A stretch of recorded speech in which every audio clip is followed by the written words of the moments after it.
श्री रामायण बालकांड भाग 4 और 5। महर्षि विश्वामित्र का अयोध्या आगमन। जय श्री राम। पिछले भाग में हमने भगवान श्री राम और उनके तीनों भाइयों के दिव्य जन्म तथा उनके बाल्यकाल के बारे में जाना। समय बीतता गया और चारों राजकुमार शिक्षा, शस्त्र विद्या और धर्म के ज्ञान में निपुण होते गए। एक दिन अयोध्या के राजमहल में एक विशेष समाचार पहुंचा। द्वारपाल ने आकर महाराज दशरथ से कहा, महाराज, महान तपस्वी और ब्रह्मर्षि विश्वामित्र आपके दर्शन के लिए पधारे हैं। यह सुनते ही महाराज दशरथ तुरंत अपने सिंहासन से उठ खड़े हुए। उन्होंने स्वयं द्वार तक जाकर महर्षि का स्वागत किया। उनके चरण धोए गए, उन्हें आदर पूर्वक आसन दिया गया और विधि पूर्वक उनका सत्कार किया गया। कुछ समय तक कुशलक्षेम पूछने के बाद महाराज दशरथ ने विनम्रता से कहा, भगवन, आपका अयोध्या आगमन मेरे लिए सौभाग्य की बात है। कृपया बताइए, मैं आपकी क्या सेवा कर सकता हूँ। महर्षि विश्वामित्र कुछ क्षण शांत रहे, फिर उन्होंने गंभीर स्वर में कहा, राजन, मैं एक महायज्ञ कर रहा हूँ, लेकिन जब भी यज्ञ पूर्ण होने को होता है तब राक्षस आकर उसमें विघ्न डाल देते हैं। वे यज्ञ की वेदी को अपवित्र कर देते हैं और ऋषियों को कष्ट पहुँचाते हैं। राजा दशरथ ध्यान से उनकी बात सुन रहे थे। विश्वामित्र आगे बोले, मैं आपसे आपकी विशाल सेना नहीं मांगता।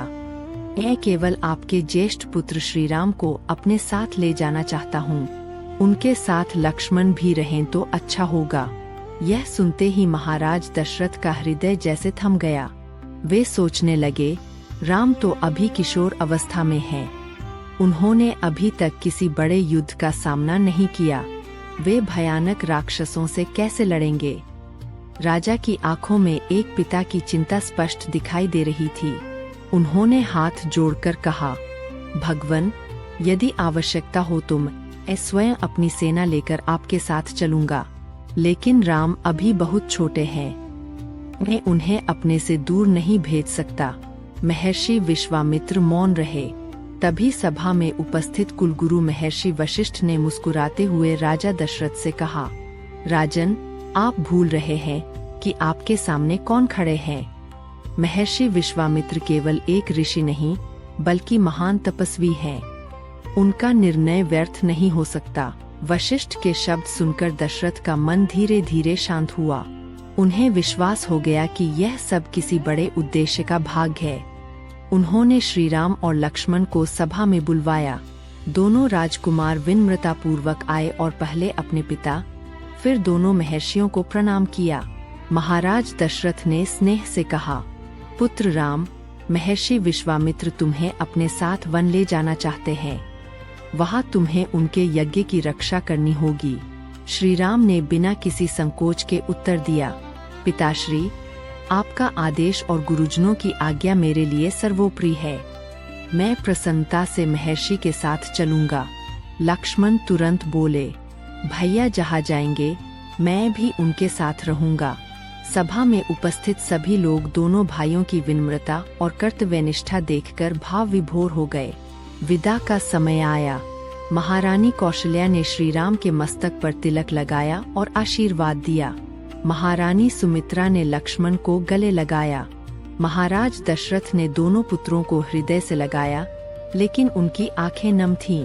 महर्षि विश्वामित्र आगे आगे चल रहे थे और उनके पीछे धनुष्बाण धारण किए श्री राम और लक्ष्मण। यही वह क्षण था जब राजमहल में पले दो राजकुमार पहली बार धर्म की रक्षा के लिए वन की ओर प्रस्थान कर रहे थे। यह केवल एक यात्रा नहीं थी, बल्कि श्री राम के जीवन के महान उद्देश्य की शुरुआत थी। बोलिए श्री रामचंद्र भगवान की जय। आज की कथा यहीं से आगे बढ़ती है। महर्षि विश्वामित्र आगे आगे चल रहे थे और उनके पीछे धनुष्बाण धारण किए श्री राम तथा लक्ष्मण विनम्र भाव से उनके साथ चल रहे थे। राजमहल का वैभव पीछे छूट चुका था और अब उनके सामने था वन का शांत, विशाल और रहस्यमय संसार। मार्ग में महर्षि विश्वामित्र ने दोनों राजकुमारों को धर्म, संयम, तप और कर्तव्य का महत्व समझाया।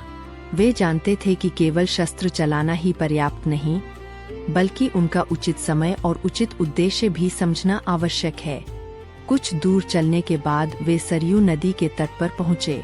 वहाँ महर्षि ने दोनों भाइयों से स्नान कर संध्या वंदन करने के लिए कहा।